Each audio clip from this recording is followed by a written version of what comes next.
Olá, tudo bom? É um prazer fazer parte deste curso, né? E eu estou aqui para, neste pequeno espaço de tempo, conversar sobre o teatro com bebês, né? Uma perspectiva bem dinâmica, no entanto, que aponto, trago possibilidades outras de pensarmos num contexto de arte e educação, a produção de um teatro com os bebês, entendendo os bebês a partir do nascimento até 3 anos e 11 meses, né? Isso é um contexto que a gente traz do teatro para bebês e que eu trabalhei na minha dissertação de mestrado e agora na minha tese de doutorado a gente assumiu esses bebês, sabendo que os bebês com nascimento, eles raramente estão no espaço de educação infantil. Então, a gente assume mais ou menos 6 meses e 3 anos completos. Eu vou compartilhar uns slides, e eu vou passar bem rápido, porque eu acho que eu exagerei na quantidade, para a gente minimamente falar, né, sobre cada um deles, fazer um pequeno comentário, entendendo que nós podemos aprofundar isso em outras oportunidades, né, sobretudo numa possível pós-pandemia, e que outras oportunidades virão, com certeza, tá bom? Agora nós vamos trabalhar só de forma sintética. Vou compartilhar com vocês essa janela e vou achar ele aqui. Vamos lá.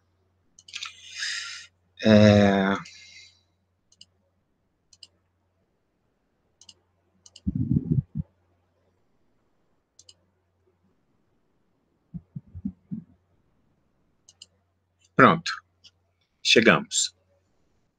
Então, nosso tema de hoje é o nosso teatro com bebês, escuta e enunciação na primeira infância. Eu me chamo Luiz Miguel e estou professor na FATES de Três Rios, né? Então, andamos. Quero iniciar o nosso encontro com uma frase clássica de William Shakespeare, que ele escreveu na Tempestade, na palavra, né, do Próspero, dirigindo-se a Ferdinando. Ele diz o seguinte: nós somos esta matéria que se fabrica os sonhos, e nossas vidas pequenas têm por acabamento o sono. Lembrando que, do ponto de vista da escrita, né, da poética, o Shakespeare, entre outras frases, ele evidencia de que nós somos feitos de poeiras de estrelas. Então, nós somos uma unidade cósmica, nós somos, ao mesmo tempo que estamos encarnados num corpo, nós somos uma unidade com tudo, né? Com tudo, com toda a existência, com todo o universo. Em outras palavras, é isso que ele quer dizer. E é nisso que, de certa forma, eu estou propenso a seguir as minhas pesquisas. Não tem como falar de teatro para a primeira infância ou teatro com bebês sem a gente trazer o conceito de arte e educação. A arte e educação, ela tem uma representante no Brasil muito bem, com muita fama, né, que é a dona queridíssima Ana May Barbosa, em que eu trago a abordagem triangular para que nós possamos conversar a partir desta abordagem na perspectiva de uma arte e educação no contexto de um teatro para a primeira infância ou num teatro com bebês, né? A preposição aí para é num contexto de que é prosseguimento, mas o teatro é com bebês. Então, nós iremos abordar, basicamente, o teatro, rapidamente, a abordagem triangular da Ana May Barbosa, os bebês chegando na unidade de educação infantil, a formação de professores, a relação entre cuidar e educar, né? Entendido enquanto um ato educativo, não vamos esquecer disso nunca, os aspectos das ofertas do plano social do espaço da creche, a organização do espaço na perspectiva do planejamento e a oferta da arte. E aí eu trago aqui o teatro com os bebês, mas devemos também alargar essa possibilidade do teatro, da música, das artes visuais, da dança, enfim, das artes no geral. Então, nós temos uma possível origem do teatro, né? Segundo Gassner. Ele fala assim, né? O homem, desde o início, foi um imitador, né? Imitava os animais, imitava a si próprio. E aí o Gassner vai falar que onde quer que o teatro floresça, o homem volta a ser, não caindo em apologia, um animal superior ou uma criança. Então, essa relação da possível origem do teatro, também, no contexto da imitação, o autor traz a ideia de que o nascimento do teatro também está vinculado à questão de uma criança. Lembro bem de uma entrevista com Fernanda Montenegro, há alguns anos atrás, eu não lembro bem onde, a fonte, mas ela falava claramente que atuar é brincar de casinha. Então, nesse contexto, a gente vai sempre pensando nessas possibilidades, né? O teatro enquanto uma possibilidade de criança, o teatro como um ritual, o teatro como uma possibilidade de imitação e várias outras categorias que o teatro nos propicia, né? Classicamente, do ponto de vista grego, né, ocidental enquanto contexto filosófico, né, o teatro enquanto aquilo que nós observamos, né, aquilo que é para ser visto, tem origem, uma primeira origem, dentro como eu falei anteriormente, dentro do contexto ocidental, na Grécia, com as construções dos teatros, grandes teatros de arena, e aqui nós temos as ruínas do Teatro Dionísios. E lá, na Grécia, que começa a mais ou menos 2.500 anos antes de Cristo, essa questão vinculada ao teatro, né? E naquele período, né, nós tínhamos as tragédias e as comédias com grandes festivais. Então, nós temos a tragédia de Sófocles, Ésquilo, Eurípides, e os comediógrafos, Aristófanes, Antífanes, entre outros. Platão, na República do Livro 3, vai se referir aos artistas, né? O livro 3 da República, dizendo que eles são muito bem-vindos, no entanto, nós alimentamos ele pode fazer, eles fazem a apresentação, mas depois, por gentileza, se retirem da cidade, porque vão influenciar de forma... eu estou fazendo uma leitura apressada, tá? Eles vão influenciar de forma, aspas, negativa, fecha aspas, a população. Então, eles não são bem-vindos para Platão na República, até porque ele considerava que esse tipo de arte não estava muito aquém do ideal, do belo e da justiça, porque eles imitavam uma realidade que não era a realidade real, ou seja, que o mundo das ideias, aquela saída do sujeito da caverna, e lá, quando ele sair, do ponto de vista da epistemologia, ele iria vivenciar E, lembrando, no mundo das ideias, as questões vinculadas à justiça, à beleza, à bondade. Então, os atores só imitavam a vida que, de certa forma, não representava muito. Por isso que Platão não curtia muito essa questão da imitação do teatro. Aristóteles, na arte poética, já traz uma outra concepção, sobretudo sobre a tragédia. Ele fala que na tragédia, minimamente, nós nos recompomos, né, através das catarses, né, e ao invés de nós carregarmos conosco determinados desejos, a gente, na tragédia, a gente vivenciava a tragédia e, por si só, fazia as respectivas considerações e não era necessário utilizar-se do ipsilíteres da questão trágica. Né? Eu estou sendo muito sintético, muito didático, para que a gente entenda minimamente esse início, tá? As tragédias, né? Para quem tiver interesse, né? De Ésquilo, Eurípides, Sófocles, todas elas com um contexto muito vinculado à origem do teatro, a relação com os mitos, a relação, naquele momento, no contexto da democracia grega, enfim, o período, né, da efervescência da Grécia clássica propiciou com muita intensidade a produção de textos, né, tanto de tragédias quanto de comédias, e a história do teatro está aí para a gente pesquisar, né. Trago alguns autores clássicos do teatro, minimamente, que é o Shakespeare, que eu já falei com ele, Molière, já falei sobre ele, Molière, o Martins Pena brasileiro, Nelson Rodrigues, um cronista que fez grande sucesso, é um dos maiores dramaturgos brasileiros, e o nosso querido Adriano Suassuna, lá o paraibano, que morreu há pouco. Alguns teóricos clássicos do teatro, né?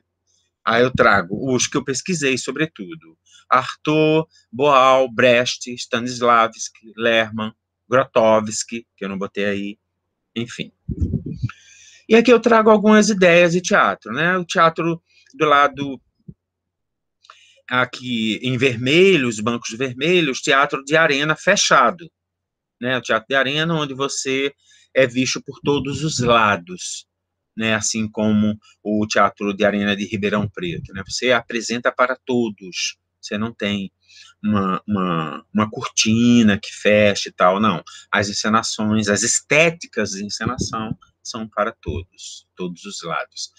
Aí evoluímos para um teatro elisabetano, né, lá com William Shakespeare, tá aí o que seria o elisabetano lá em Londres. Inclusive, tem uma cópia aqui no Brasil, numa cidade de Minas. Eu não lembro bem qual, nem sei se saiu do papel esse projeto. Mas o teatro elisabetano, ele tem essa característica, né? Muito interessante. Ou seja, você tem andares, você tem... Claro, você pode fazer cena na plateia, enfim, é bem versátil. E, por fim, né, os teatros contemporâneos, né, os tais ditos teatro italiano, que é o teatro, aqui no caso do CCBB, e o Scala de Milão, um grande teatro clássico, mas no contexto de um teatro italiano. Aqui no Teatro de Milão tem fosso, né, tem um pano de boca enorme, belíssimo, com as frisas e tal, já que no CCBB é mais contemporâneo, só a plateia e tal.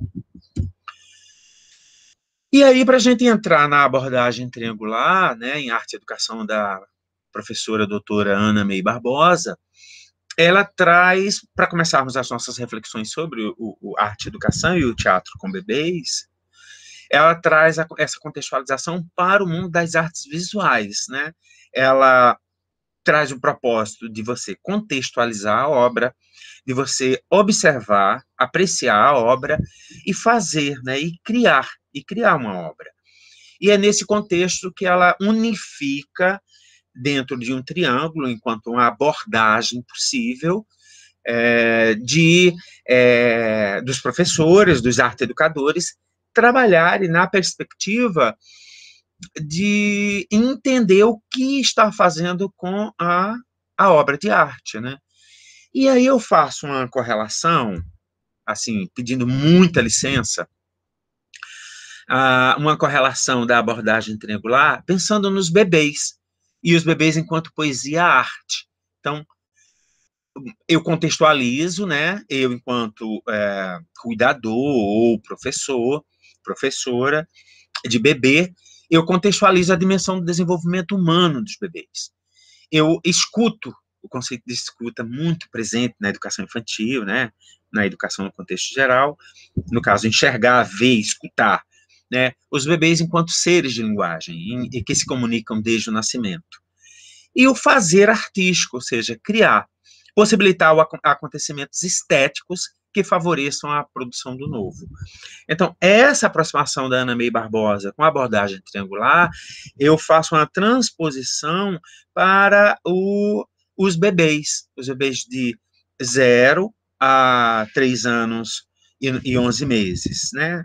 Que é um contexto do teatro para bebês, na minha dissertação de mestrado, e que nós assumimos no doutorado, né, no teatro com bebês. Não, 0 não dá para pensar no 0, mas vamos pensar em 6 meses e tal, o tempo que as crianças estiverem na creche, mas isso não invalida essa possibilidade de abordagem, né? E aí o Vygotsky traz eu vou pedir licença para ler, sobre um conceito de arte, né? A arte é antes uma organização do nosso comportamento visando um futuro, uma exigência que talvez nunca venha a concretizar-se, mas que nos leva a aspirar acima de nossa vida o que está por trás dela. Então, pensar na arte é trazer, sobretudo, uma possibilidade que vai além de nós.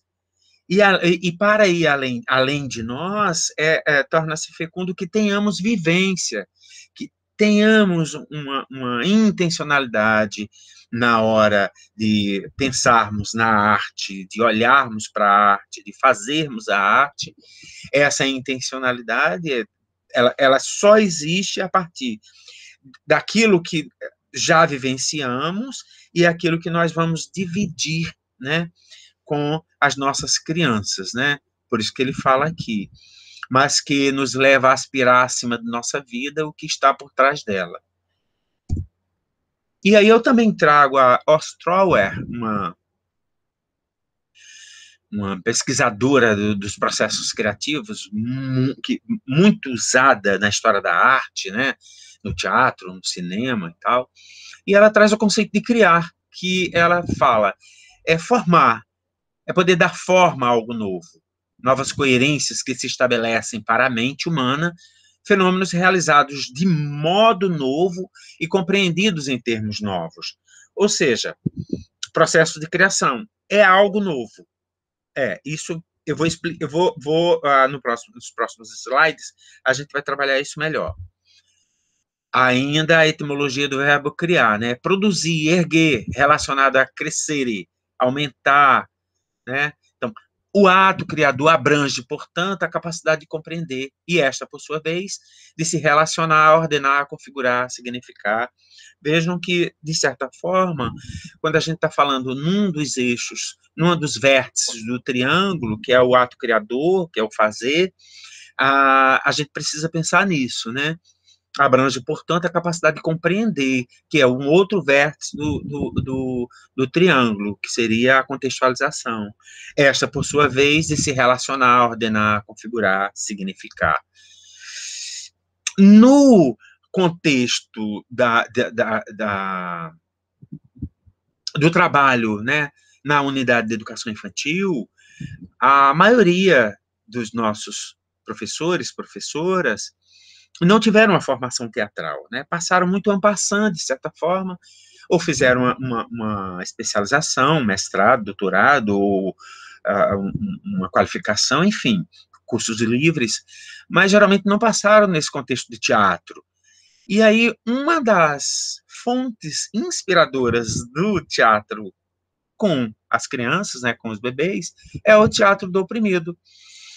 Quando Augusto Boal, brasileiro, dramaturgo, teórico, criador do Teatro do Oprimido, ele afirma categoricamente: o ser humano é ser artista, né? E ele fala mais: o Teatro do Oprimido procura envolver esses dois pensamentos que, entre os oprimidos, foram atrofiados pela prevalência do pensamento único.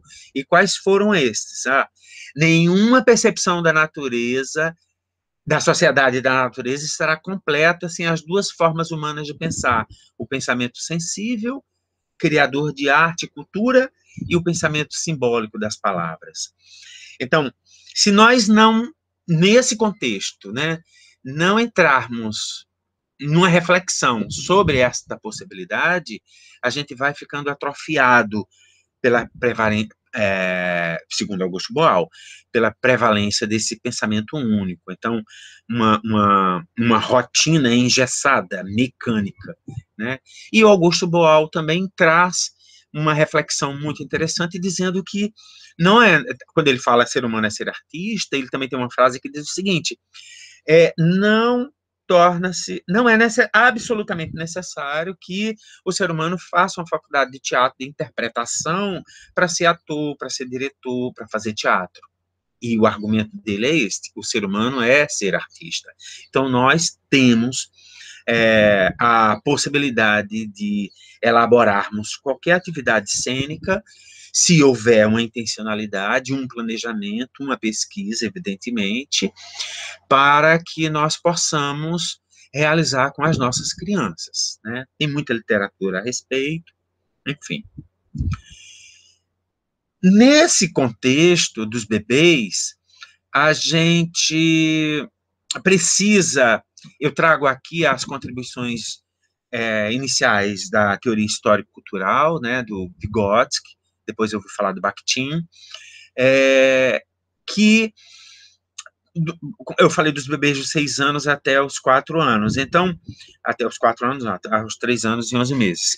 Então, vejam bem, esse contexto das neoformações, né, enquanto dramas, crises, relacionado com as atividades guias, eles se fundamentam numa period... Era como não, é um período, né, de que o Vygotsky vai apresentar mais ou menos assim: logo após o nascimento, nós temos uma atividade guia que é o cuidador, a mãe, a professora, enfim, quem estiver do lado da criança. Mais ou menos com 1 ano, que aí entra no contexto que nós estamos falando dos 6 meses, os bebês desenvolvem uma neoformação através, segundo Vygotsky, de uma revolução, de uma crise. Essa crise, ela vai acontecer exatamente a partir mais ou menos de 1 ano, porque essa é muito dispare entre as crianças, isso não é igual para todo mundo, né? E nesse primeiro ano, digamos assim, o cuidador, mantém-se o cuidador enquanto atividade guia e segue-se os artefatos do mundo, né? Tudo aquilo que foi produzido culturalmente pela humanidade. Não que os bebês já não tenham isso desde o nascimento, mas é a partir mais ou menos de 1 ano que isso se estabelece mais propriamente enquanto uma atividade guia, essa mudança de neoformação no desenvolvimento humano. E aos 3 anos, as crianças, depois dessa atividade guia dos artefatos culturais da humanidade, a gente vai encontrar, aos 3 anos, o contexto da brincadeira, né? Então, vejam bem, 3 atividades guias envolvem um teatro com bebês, ou seja, a relação com o cuidador, a relação com os objetos do mundo, os objetos culturais, e, por fim, o contexto da brincadeira. Então, são três conceitos que a gente pode criar nesse conceito uma unidade. E, na medida do possível, ir apresentando essa unidade conceitual de atividades guias nessas neoformações. E aí ele fala aqui, ó, essas neoformações estruturam a personalidade, ou seja, o desenvolvimento, com mudanças psíquicas e sociais, né? A consciência da criança, sua relação com o meio e sua vida interna.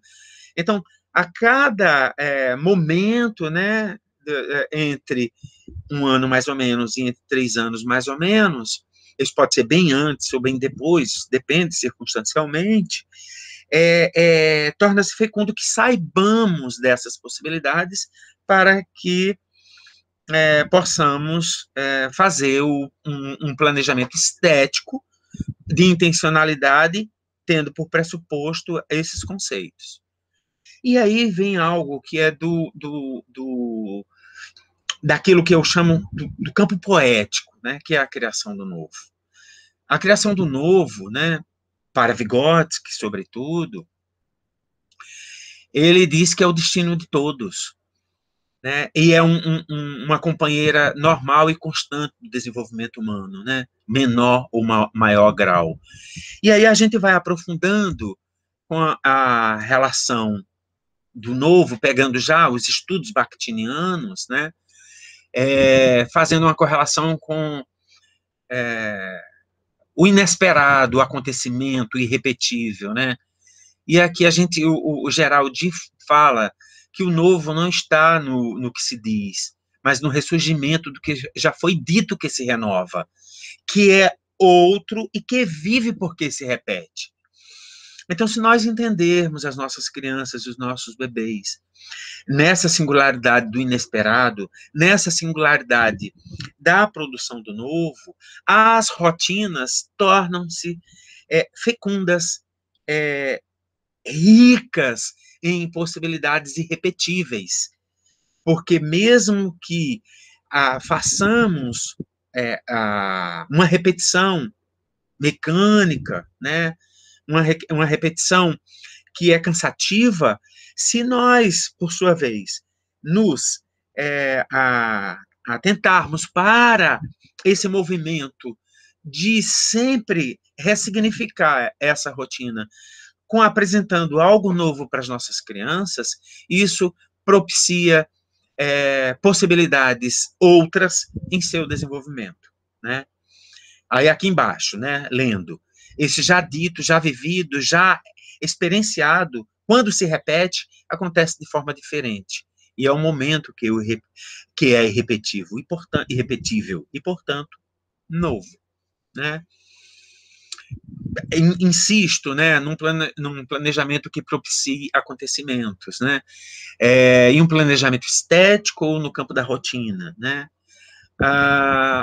Qualquer apresentação para uma contação de história, uma música, uma garatuja, né, um desenho rabisco, uma mão na tinta, qualquer atividade vinculada do ponto de vista estético, e não para desenvolver alguma coisa, mas sim apresentando os artefatos culturais da humanidade para os nossos bebês, isso carrega em si essa produção do novo, né? Essa produção de espantos, como diria Platão. E aí tem a questão das enunciações, quando a gente apresenta uma riqueza de possibilidades nesses acontecimentos. Para quem já fala ou balbucia, vai falar é meu, é meu, é meu. E depois, aquilo que parece tão caro é abandonado. E aí outra criança pega, ou então a outra criança vem retirar da mão daquilo que achou interessante e fica esse drama, né? Essa revolução entre os quereres do é meu ou eu quero colecionar, mas eu encontrei demais isso na minha pesquisa no teatro com bebês. Essa ideia de querer inicialmente e passado alguns instantes, ou quase que imediatamente, um abandono. Era como se aquilo não tivesse existido. E aí a poesia dos bebês, né? O teatro dos bebês não termina quando a atividade pensada é concluída. Porque para nós, professores, professoras, pesquisadores, pesquisadoras, sim, porque a gente precisa fechar o planejamento, o horário, etc. Mas para os bebês, não, né? A poesia continua. Essa oferta nesse campo social, nessa possibilidade de vivenciar algo de espanto, algo do novo, um acontecimento, isso continua nos desenvolvimentos constantes, né? Desenvolvimento social dos bebês, né? E para nós encerra, mas para os bebês não, absolutamente. Então, o teatro com bebês, de forma bem genérica, é uma possibilidade para que as crianças possam inventar o mundo, o outro, e inventar-se. E eu acrescentaria aqui, inventar-se se reinventando. E aí, nessa arquitetônica do ato pelo outro, o outro com o outro e o outro por mim.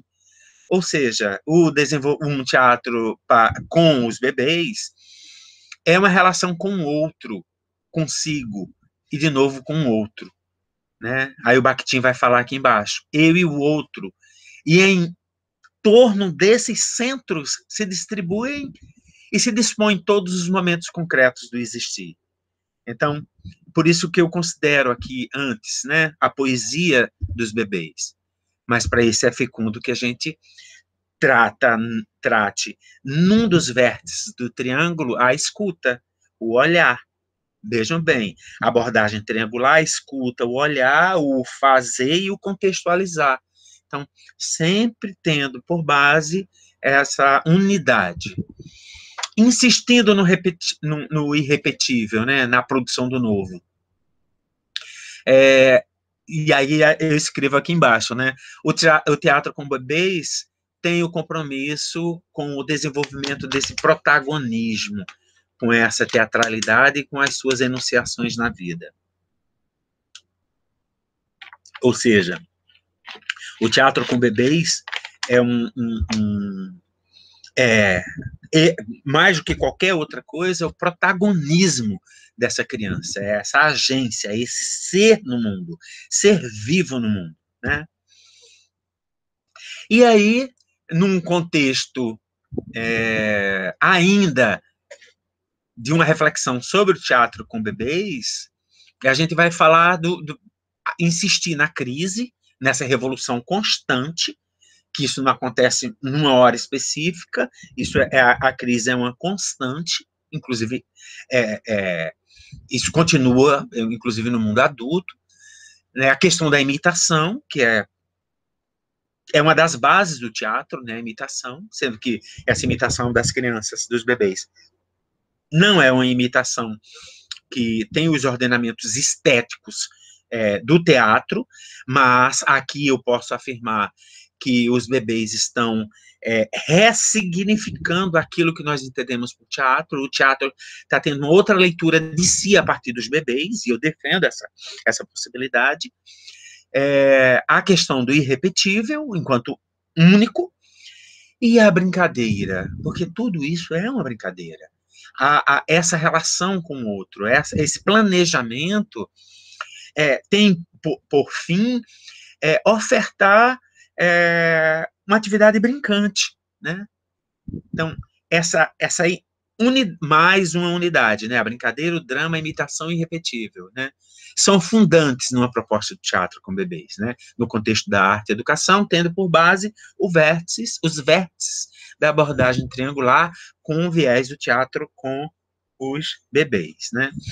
Então, aqui, lendo os entusiasmos com a oferta do novo, do surpreendente, da descoberta inusitada a partir da oferta estética e as correlações com o pré-existente são algumas possibilidades que escutamos nos grupos de bebês. É bom O irrepetível no teatro com bebês surge enquanto o movimento das crianças, sendo sobretudo um ato criador. Então, há a relação do irrepetível com o ato criador, com a produção do novo, né? Então, é isso que nós estamos falando. Sobre o teatro infantil, né? O Vygotsky, num dos textos publicado em uma das resenhas, ele fala, né? Devem as crianças interpretar ou brincar de teatro? Como? Olhem como as crianças brincam com seriedade. O teatro para elas é uma brincadeira elevada, ou seja, 2 vezes mais interessante. Porque já os bebês falantes, né, eles já, numa outra perspectiva de teatro com bebês, eles se enunciam não somente com o corpo, mas, sobretudo, com a fala, né, o contexto do diálogo, no questão da fala. Então, são possibilidades de trabalharmos não somente um teatro para as crianças que eu defendi minha tese, para as crianças que ainda não falavam, e também para as crianças que já falam, os bebês, no caso, né? A criação teatral na criança, uma outra livro do Vygotsky, que ele vai falar assim: a dramatização, a encenação teatral representa o tipo de criação infantil mais frequente e difundido, né? E aí a gente já está falando das crianças com a fala, né? No contexto que já se enunciam com o corpo e também com a fala. A dimensão do irrepetível insistindo nessa questão da produção do novo. Os acontecimentos oriundos da oferta de um teatro com bebês promovem a possibilidade do exercício de suas autorias. Insisto, para enxergarmos, vermos, né, a autoria, é importante que a gente tenha um vértice do triângulo, assim, o ver, o enxergar. É importante esse exercício interior de escuta, para vermos a poesia, né, nessa dimensão do irrepetível. Aí Amorim vai falar que a polifonia da ordem do discurso, portanto, acontecimento, né? Dessa multiplicidade de sentidos dentro do pensamento bakhtiniano, evidentemente. E aí a gente, dentro do movimento, eu gosto dessa fala do Deleuze, que ele vai falar o seguinte, que à medida que alguém se transforma, aquilo em que ele se transforma muda tanto quanto ele próprio. E aqui ele vai falar também que o movimento aparente e repetitivo é aparentemente repetitivo, mas que não é igual ao primeiro movimento. E aí eu lembro de Heráclito, um pré-socrático, né, que tem um livro chamado Fragmentos. Acho que no fragmento 91 ele vai falar, todo mundo já viu isso, de que você não se banha no rio, no mesmo rio por 2 vezes, né? Porque nem o rio é o mesmo, nem você, por conseguinte. Então, tem essa lógica do movimento constante da vida, né, da impermanência. Os bebês se enunciam no mundo com o teatro, né? Então, eu falo que precisamos fazer o planejamento, uma contação de história, uma brincadeira, um ato em que você propicia objetos para que as crianças em si, através de uma narrativa, tenham mesmo que não falem, o importante é se falar, fazer a narrativa, da apresentação desses objetos, contando história, né? Entendendo o nível de desenvolvimento, em que circunstâncias e idade esse bebê se encontra, e observar também essa questão da enunciação, que os bebês geralmente, né, fazem para o outro, sobretudo quando naquela neoformação, né, na atividade guia dos artefatos do mundo, quando ele se interessa, ele corre para o outro, ou seja, corre para o objeto, depois para si, ou pega o que tem em si e vai para o outro, né? A ação, o fazer. São possibilidades poéticas, né, nessa relação. E o teatro com bebês é um teatro sem espectadores, porque é uma unidade entre eu e o outro. Então, todos os bebês são atores, não atores do ponto de vista clássico, atores enquanto enunciadores, eles enquanto suas enunciações, suas teatralidades. Então, ao mesmo tempo que eles são espectadores, eles são autores nesta unidade. Então, não é um teatro, é um teatro sem espectadores no contexto de ter plateia. Né? No máximo, a essa plateia, que é o professor, a professora, o pesquisador, a pesquisadora, que está no contexto da oferta da atividade. Né? Então, é nesse contexto. A imitação é uma das categorias do teatro, né?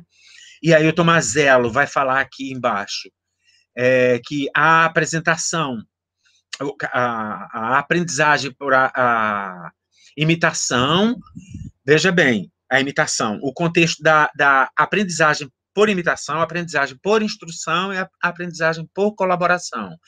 Então, quando a gente fala lá no Tomazello dessa aprendizagem por imitação, são as ofertas nesse plano social que nós estamos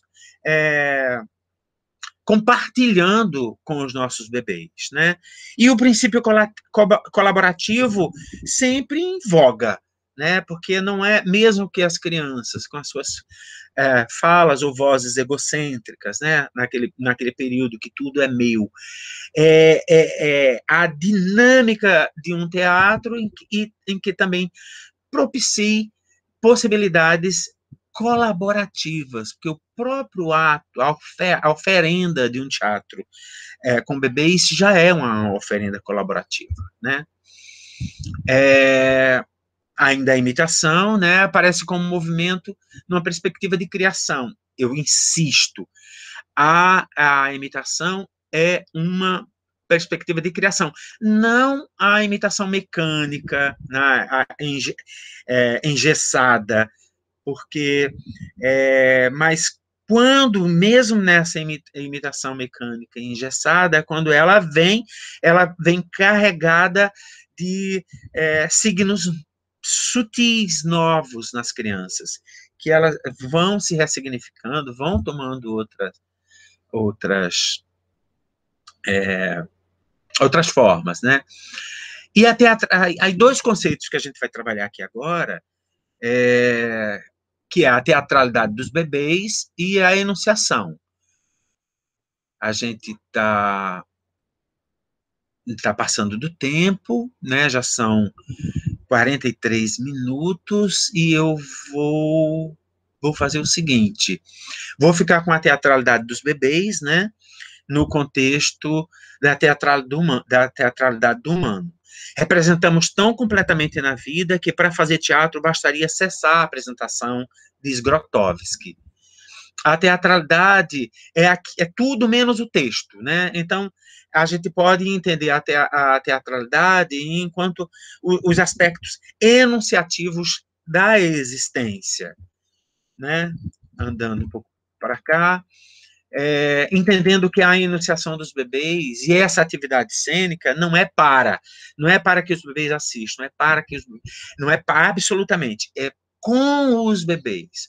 São atos criadores dos bebês em seus protagonismos. A enunciação, vou passar isso, também vou passar a vivência é importante, né? A vivência é aquilo que aquilo que nós ofertamos para as crianças e aquilo que elas recebem do meio e, por conseguinte, se internalizam ou não. Ou seja, são possibilidades em que essa unidade da vivência, enquanto afeto intelecto, interno, externo, desenvolvimento da personalidade, a partir de uma oferta de um meio social que nós ofertamos, no caso estético, para as nossas crianças, né? E aí tem essa questão do outro, nós, outro e nós, porque essa unidade, né, na relação com os bebês, a gente se humaniza pelo outro, e o outro nos humaniza constantemente, uma constelação de conceitos enorme para que a gente possa trabalhar essas dimensões de um teatro com bebês, né, e para concluir uma frase do Arthur: nós ainda não nascemos, ainda não estamos no mundo, ainda não existe mundo. As coisas ainda não se fizeram. A razão de ser não foi achada. Arthur, de 1987. E que, com esta frase, eu desejo que nós todos tenhamos algumas reflexões sobre um teatro com bebês. Eu sei que o tempo é curto, é pequeno, mas teremos outras oportunidades para a gente trabalhar. Muito obrigado pela paciência e